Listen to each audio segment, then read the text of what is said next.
अस्सलाम वालेकुम, आदाब। मैं हूं मोहसिन और आप देख रहे हैं BBN न्यूज़। आइए शुरुआत करते हैं आज के खबरनामे की और नज़र डालते हैं हेडलाइंस पर। Telangana real estate appellate tribunal के चेयरमैन और अराकीन ने की सीएम रेवंत रेड्डी से मुलाकात। सीएम ने रेरा पर सख्ती से अमलवारी को यकीनी बनाने पर दिया जोर।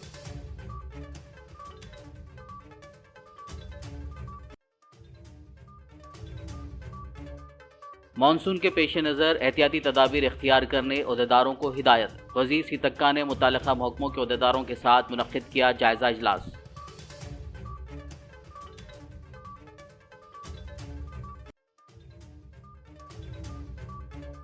होटल मालिकान को समाजी तौर पर जिम्मेदार होना चाहिए। खाने में मिलावट के खिलाफ सख्त कार्रवाई की जाएगी। वज़ीर सेहत दामोदर राज नरसिम्हा का होटल एसोसिएशंस के साथ इजलास।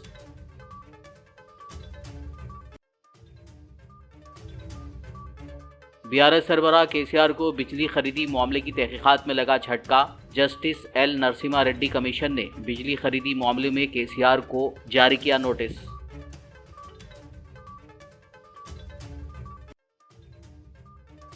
फोन टैपिंग केस में पुलिस ने दाखिल की चार्जशीट। 4 पुलिस अहलकार पहले ही गिरफ्तार, दीगर 2 को मुलजिम के तौर पर किया गया शामिल। भुजंग राव और तिरुपतन्ना की जमानत की दरखास्त पर फैसला कल तक के लिए मुलतवी।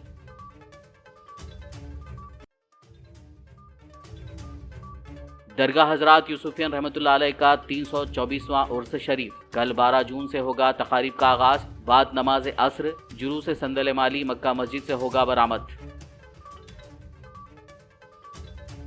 और अब खबरों की तफसील। Telangana real estate regulatory authority RERA appellate tribunal के चेयरमैन हाई कोर्ट के रिटायर्ड जज A राजशेखर रेड्डी और अराकीन P प्रदीप कुमार रेड्डी और चित्रा रामचंद्रन ने आज चीफ मिनिस्टर रेवंत रेड्डी से मुलाकात की। इस मौके पर वजीर आला रेवंत रेड्डी ने Telangana real estate appellate tribunal के अराकीन पर जोर दिया कि वो रियासत में रेरा के सख्त निफाज को यकीनी बनाएं। उन्होंने ट्रिब्यूनल के मेंबरान से दरख्वास्त की कि रेरा को मौसर तरीके से लागू किया जाना चाहिए। इस तरह जायदाद के खरीदारों को धोखे से बचाया जा सकता है। रियासती वज़ीर पंचायत राज व देही तरक्यात सीतक्का ने आज मानसून के पेश नज़र सेक्रेटेरिएट में मुतल्लिका अहदेदारों के हमरा जायज़ा इजलास मुनक्किद किया। उन्होंने बारिश के मौसम के पेश नज़र एहतियाती तदाबीर इख्तियार करने और मुनासिब इक़दाम करने की अहदेदारों को हिदायत दी। उन्होंने कहा कि मिशन भागीरथ स्कीम के तहत दिए जाने वाले नए और पुराने नल कनेक्शन का जायज़ा लिया जाए। तालाबों, कुंटों, डैम और रिजर्वायरों पर मुसलसल नज़र रखी जाए और मुनासिब कार्रवाई की जाए। उन्होंने कहा कि बारिश के बायस सफाई की कमी और आलूदा पानी से वबाई अमराज के फैलने का खदशा है, जिसके लिए अहदेदारों को तैयार रहना चाहिए। इस मौके पर महकमे पंचायत राज व देही तरक्यात के प्रिंसिपल सेक्रेटरी, कमिश्नर और दीगर मुतल्लिका अहदेदारान मौजूद थे। అందుబాటులోకి మంచినీటి వ్యవస్థను సంపూర్ణంగా సక్సెస్ చేసినందుకు మీ అందరికీ అభినందనలు తెలియజేస్తా ఉన్నాను. అదే విధంగా మంచినీటి సమస్య తర్వాత ఇప్పుడు ఇంకొక కొత్త రకమైనటువంటి సమస్యలు, ముఖ్యంగా దాదాపుగా మనకు గ్రామాలలో సర్పంచెస్ లేకపోవడంతో ఆ బాధ్యత అంతా కూడా మీ మీదనే పడ్డది. గ్రామాలలో ఉన్నటువంటి సెక్రటరీస్ కావచ్చు, స్పెషల్ ఆఫీసర్స్ కావచ్చు, ఇన్ఛార్జ్ ఆఫీసర్స్ కావచ్చు, లేదా మండల స్థాయి అధికారులు, మీరే ఒక పబ్లిక్ రిప్రజెంటేటివ్ లాగా పనిచేయాల్సిన బాధ్యత, ప్రజాప్రతినిధుల బాధ్యత కూడా మీ మీద ఉంది. కాబట్టి కొంత అడిషనల్ అంటే బర్డెన్ అనిపించినప్పటికీ ఇప్పటి వరకు అన్ని ప్రోగ్రామ్స్ కానీ అన్ని గ్రామాలలో కావాల్సినటువంటి అన్ని ఒక బాధ్యతాయుతంగా పనిచేస్తున్నటువంటి అధికారులందరినీ కూడా మేము అభినందిస్తా ఉన్నాం. తప్పకుండా వారందరినీ ప్రత్యేకంగా గుర్తించి रियासती वज़ीर सेहत व ख़ानदानी बहबूद दामोदर राज नरसिम्हा ने कहा है कि खाने में मिलावट करने वालों के खिलाफ सख्त कार्रवाई की जाएगी। आज Telangana state BR Ambedkar secretariat में फूड सेफ्टी कमिश्नर की क़यादत में एक अहम इजलास मुनक्किद हुआ, जिसमें Telangana state hotel association, national restaurants association, oil merchant association, bar and restaurant, Indian dairy milk product association, Telangana package drinking water association, Telangana rural flour millers, bakers and ice cream associations और दीगर ने शिरकत की। इस मौके पर वज़ीर ने तमाम एसोसिएशंस के ज़िम्मेदारान को तलखीन की कि वो आवाम को मियारी खुराक फराहम करें। उन्होंने कहा कि हैदराबाद बिरयानी को निज़ाम के ज़माने से बैनुल अक़वामी सतह पर पहुंचाया जाता रहा है। हैदराबाद को मेडिकल टूरिज़्म हब के तौर पर तैयार किया जा रहा है। हम हिंदुस्तान के फूड कैपिटल के तौर पर हैदराबाद की ब्रांड इमेज को बढ़ा रहे हैं। होटलों के मालिकों को समाजी जिम्मेदारी से काम लेना चाहिए। उन्होंने कहा कि हर 6 माह में एक बार वर्कशॉप के इनेकाद के साथ आगाही कॉन्फ्रेंस का इनेकाद किया जाना चाहिए। रियासती हुकूमत ने सीएम रेवंत रेड्डी की काबीना में शामिल तमाम वुज़रा को नई लैंड क्रूज़र कारें अलॉट की हैं। बताया गया है कि हर वज़ीर को एक लैंड क्रूज़र अलॉट की गई है। मुतालिका वुज़रा ने इन गाड़ियों की पूजा भी कर ली। अब तक महकमे प्रोटोकॉल की जानिब से सिर्फ वज़ीर आला को लैंड क्रूज़र कार फराहम की जाती थी, लेकिन अब महकमे प्रोटोकॉल ने वुज़रा को लैंड क्रूज़र्स गाड़ियाँ भी फराहम कर दी हैं। और तलब है कि एक तरफ माली मुश्किलात का चर्चा है तो दूसरी तरफ वुज़रा को लैंड क्रूज़र कारें अलॉट करने का भी चर्चा गर्म है। याद रहे कि हाल ही में महकमा प्रोटोकॉल ने वुज़रा को विजयवाड़ा से हिफाजती मियारात के मुताबिक गाड़ियां अलॉट की। Justice L Narasimha Reddy commission पिछले कुछ दिनों से यादाद्री और भद्राद्री थलमर पावर स्टेशनों के साथ साथ छत्तीसगढ़ पावर परचेस मुआहदे में मुलव्विस मौजूदा और साबिक अहदेदारों से पूछगछ कर रहा है। इसके एक हिस्से के तौर पर छत्तीसगढ़ के बिजली खरीदी मुआहदे में साबिक सीएम केसीआर को नोटिस जारी की गई है। जस्टिस एल नरसिम्हा रेड्डी ने केसीआर को नोटिस भेजा है। कमीशन ने बिजली खरीदी मुआहदे में केसीआर के रोल पर वजाहत तलब की है। इस माह की 30 तारीख से पहले वजाहत देने की हिदायत जारी की गई है। इस दौरान केसीआर ने 30 जुलाई तक का वक्त मांगा है। ये कहना ज़रूरी है कि यह नोटिस जारी करना बीआरएस लीडर के लिए एक और झटका है, जो पहले ही असेंबली और लोकसभा इंतखाबात में शिकस्त से दो चार है। అందరికి లెటర్ రాసి దాదాపు 25 మందిని ఐడెంటిఫై చేసినాము. ఈ ప్రక్రియలో నిర్ణయం తీసుకున్న అధికారులు కానీ లేకుంటే అనధికారులు కానీ వాళ్ళందరికీ అందరూ కూడా వారు జవాబులు ఇచ్చినారు. మాజీ ముఖ్యమంత్రి చంద్రశేఖరరావు గారు జూలై ఎండింగ్ వరకు టైం అడిగినారు. అయితే మేము వాళ్ళకు లెటర్ రాస్తూ మ్యాక్సిమం జూన్ 15 వరకు ఇవ్వండి, మాకు టైం లిమిటెడ్ ఉన్నది. ఇంకొక అధికారి కూడా రావాలి. फ़ोन टैपिंग केस में पुलिस ने चार्जशीट दाखिल कर दी है। पुलिस ने इस मामले में 10 मार्च को एफआईआर दर्ज की थी। 4 पुलिस अहलकारों को गिरफ्तार कर लिया गया। प्रणीत राव, भुजंग राव, तिरुपतन्ना और राधा कृष्ण राव को गिरफ्तार किया गया है। 2 दीगर को मुलजिम के तौर पर शामिल किया गया है। एसआईटी की जांच टीम ने हिरासत में लेकर उनका बयान रिकॉर्ड कराया।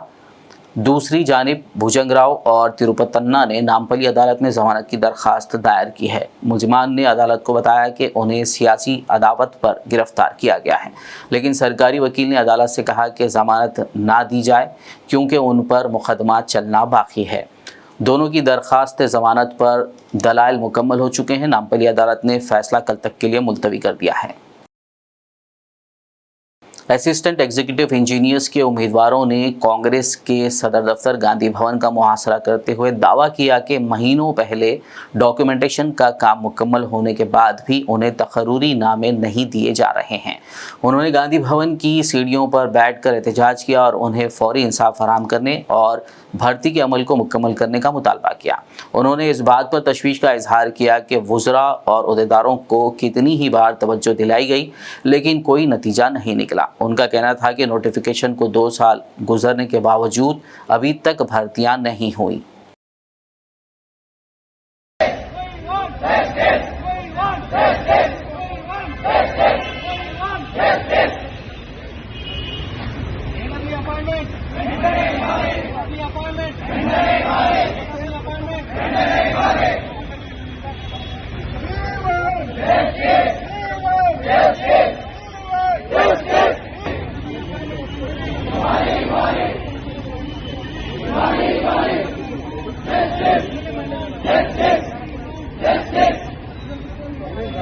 खबरनामे में फिलहाल लेंगे एक ब्रेक। मुलाकात होगी इस छोटे से ब्रेक के बाद।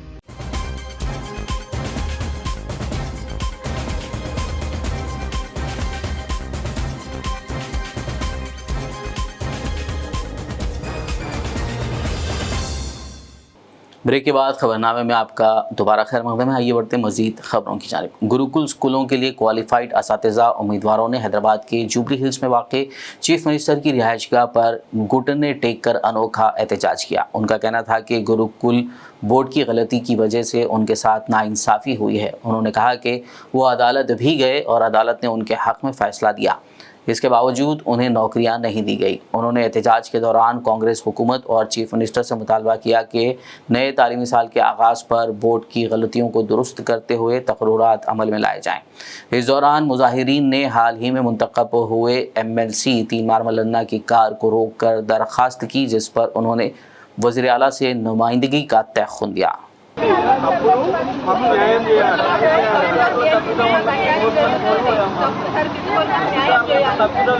గురుకుల బోర్డు వాళ్ళ తప్పిదం వల్ల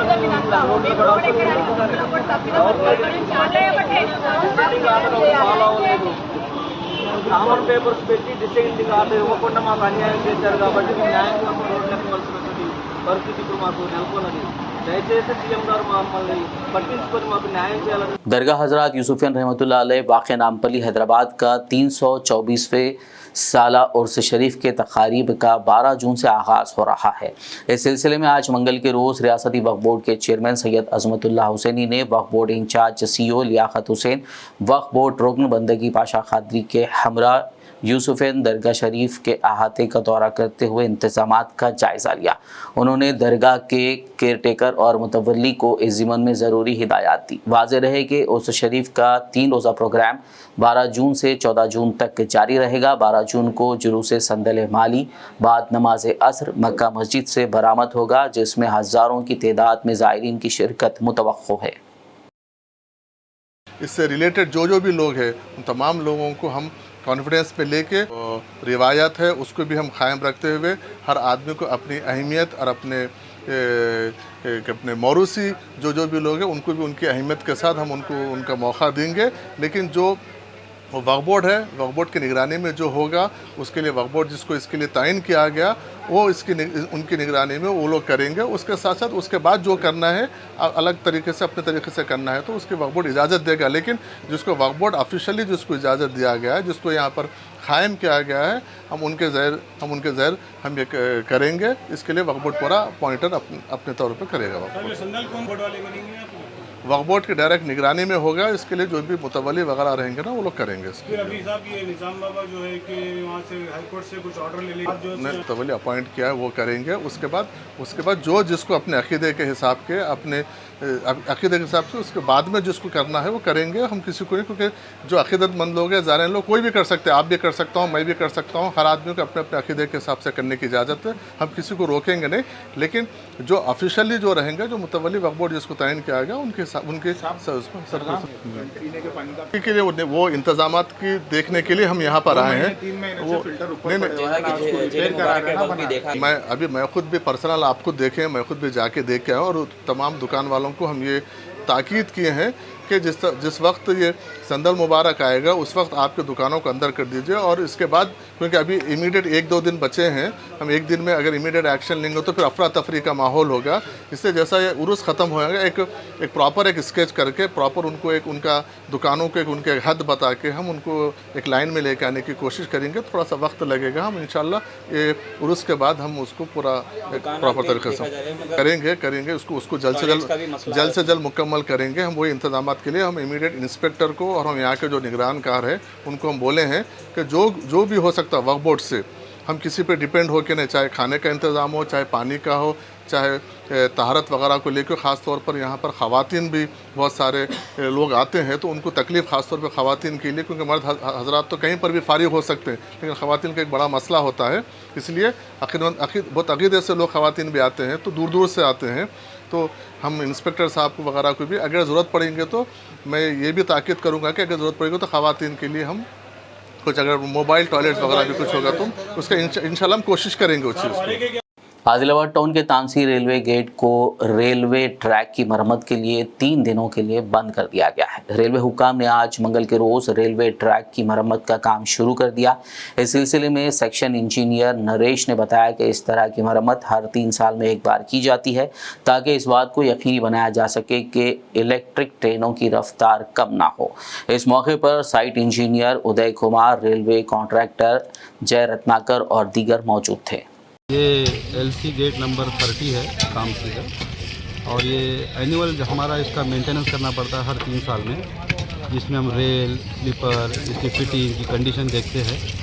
इस कारण ये गेट का प्रोग्राम रखा है, इसको हम ओवरऑलिंग ऑफ गेट बोलते हैं। तो इस कारण ये गेट अभी 3 दिन के लिए बंद रहेगा। हम कोशिश पूरी कर रहे हैं कि इसको 2 दिन के अंदर काम पूरा करके ट्रैफिक के लिए इसको ओपन कर देंगे। और हमारी BCM जो मशीन जो होती है, इसके नीचे से सारी मशीन निकाल के इसका जो मेंटेनेंस करती है, उसी काम के लिए ये गेट बंद करके रखा हुआ है। आप लोगों को जो असुविधा हो रही है उसके लिए बहुत खेद है, लेकिन ये मेंटेनेंस करना ट्रैक के सेफ्टी के लिए बहुत ज़रूरी है। इस कारण ये कार्य हाथ में हमने लिया है और बहुत जल्दी हम 2 दिन के अंदर इसको क्लियर करके ट्रैफिक को रेस्टोर करेंगे। ऑटो रिक्शा में सफ़र करने वाले मुसाफिरीन बिलखुसूस ख़वातीन और बच्चों की हिफाजत को यकीनी बनाने के लिए तेलंगाना पुलिस ने माई ऑटो इज़ सेफ मुहिम का दोबारा आगाज़ कर दिया है। इस ज़िम्मन में आज मंगल के रोज़ ज़हीराबाद सब डिवीज़न पुलिस के दफ्तर में पुलिस ने ऑटो ड्राइवर्स को माई ऑटो इज़ सेफ के स्टिकर्स तकसीम किए और बाज़ ऑटोज़ पर ख़ुद पुलिस अहदेदारों ने अपने हाथों से ये स्टिकर्स चिप्स किए। इस मौके पर DSP ज़हीराबाद राम मोहन रेड्डी ने मीडिया से बात करते हुए तफसीलात से वाकिफ़ करवाया। इस दौरान circle inspector Zaheerabad R Ravi, sub inspector Lakshman Reddy और दीगर पुलिस मुलाजिमीन मौजूद थे। 200 ఆర్డర్స్ వరకు మై ఆటో ఇస్ సేవ్ అనే ప్రోగ్రామ్ కండక్ట్ చేయడం జరిగింది.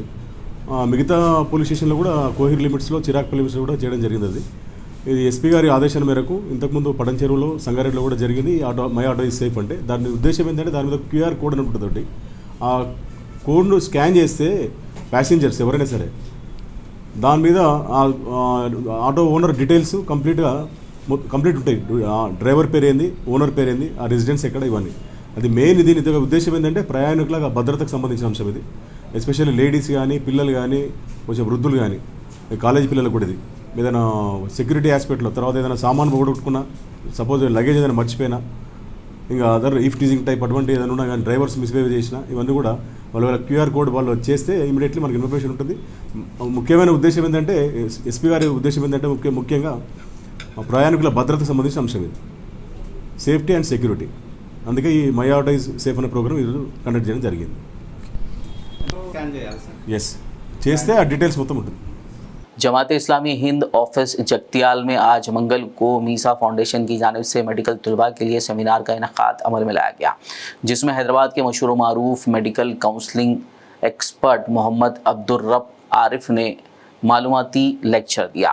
इस प्रोग्राम में जगतियाल ज़िले के मेडिकल तालीम हासिल करने वाले जैसे MBBS, BDS, फार्मेसी, नर्सिंग और दीगर पैरामेडिकल तलबा और तालिबात और उनके वालिदैन व सरपरस्तों ने शिरकत की। इस मौके पर मेडिकल तलबा और तालिबात के लिए सवाल जवाब का सेशन भी रखा गया। काबिशों से इनके जो वालिदैन हैं, उनका जो सीना बुलंद किया है और उनको जो है ना एक तकलीफ पहुँचाई है, उनकी ख्वाहिश की जो है ना मुकम्मल तरीके से उनकी ख्वाहिश को पूरा किया है, उसके लिए जो है ना मैं उन वालिदैन को भी मुबारकबाद पेश करता हूँ। इनके बच्चों को इंशाअल्लाह इस साल MBBS में सीट मिलनी ही मिलनी है और वही यहाँ पर आए हैं। और बच्चों को भी मैं, लड़कियों को भी मैं मुबारकबाद पेश करता हूँ इसकी गहराइयों से कि अल्लाह ताला आप लोगों को सबको जो है ना एक बेहतरीन ऐसा डॉक्टर बनाए जिसमें न सिर्फ आपका नाम शोहरत हो बल्कि खिदमत खल्क का जज्बा भी आपके अंदर पैदा है। तो इन सब बातें जो है ना बीच में मोटिवेशन की बातें होती रहती है। मैं प्रोसीजर की तरफ सीधे सीधे आ जाता हूँ क्योंकि मुझे पता है आप लोग जो है ना बहुत ही बेचैन है और वक्त जो है ना काफ़ी गुजर चुका है।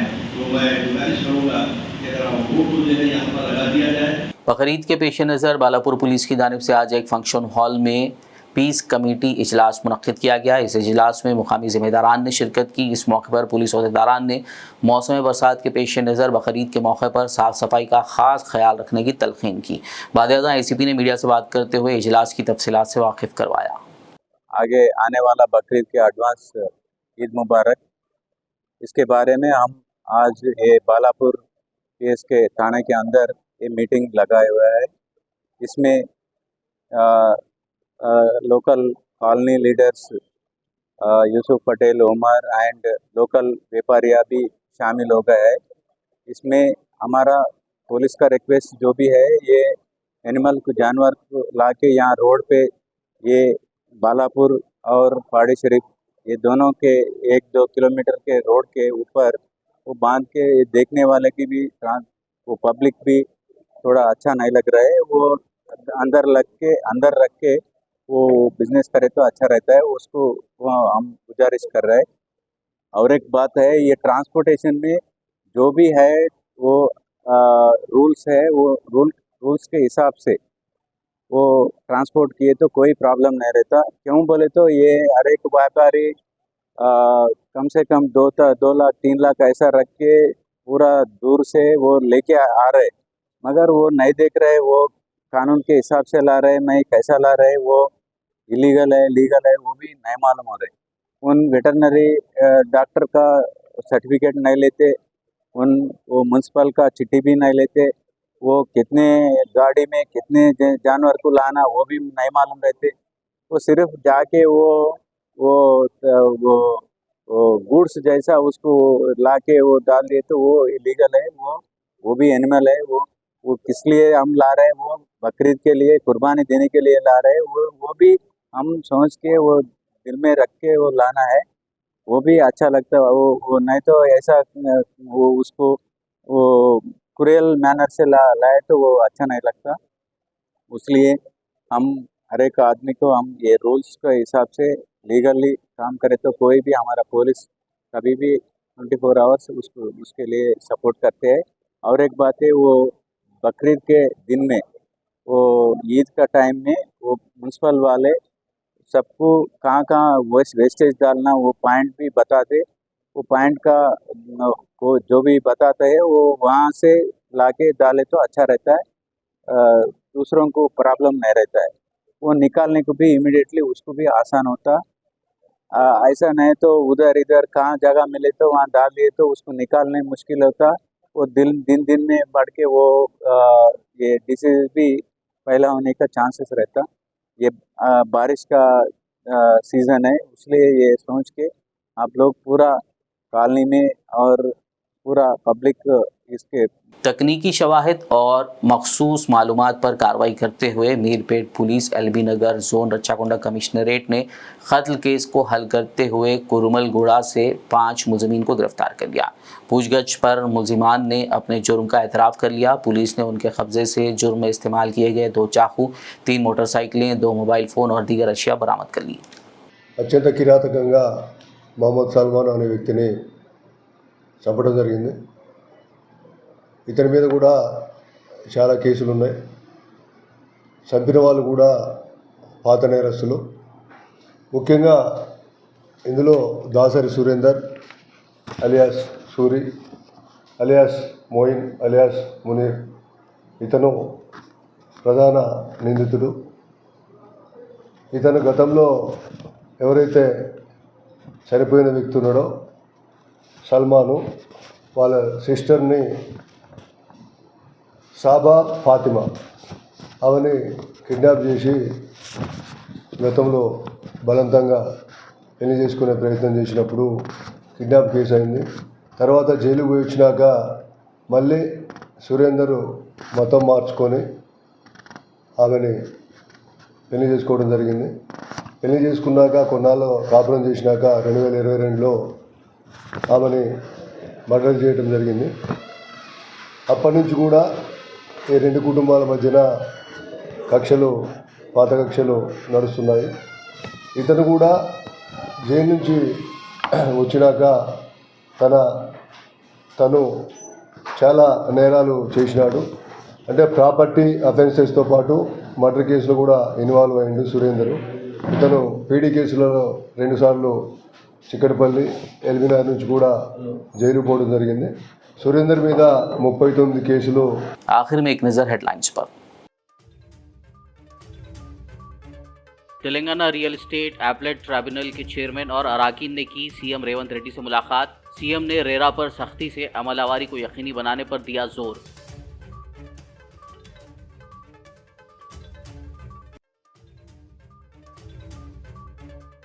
मानसून के पेश नज़र एहतियाती तदाबीर इख्तियार करने ओहदेदारों को हिदायत। वज़ीर सीतक्का ने मुतल्लिका महकमों के ओहदेदारों के साथ मुनक्किद किया जायजा इजलास।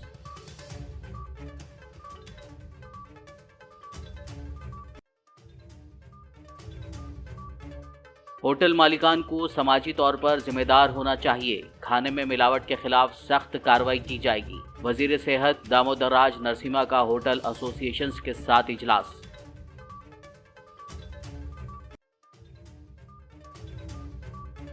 बीआरएस सरबराह केसीआर को बिजली खरीदी मामले की तहकीकात में लगा झटका। Justice L Narasimha Reddy commission ने बिजली खरीदी मामले में केसीआर को जारी किया नोटिस।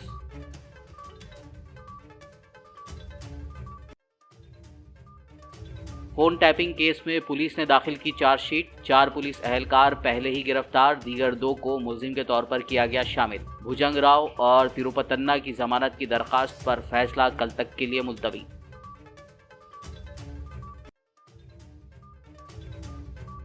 दरगाह हजरात यूसुफियन रहमतुल्लाह अलैह का 324वां उर्स शरीफ कल 12 जून से होगा तकारीब का आगाज। बाद नमाज असर जुलूस संदल माली मक्का मस्जिद से होगा बरामद। खबरनामे में फिलहाल बस इतना ही। ताज़ा तरीन अपडेट्स के लिए देखते रहिए BBN न्यूज़ यूट्यूब और फेसबुक पर मौजूद हमारे वीडियोज़ को लाइक और शेयर ज़रूर कीजिए।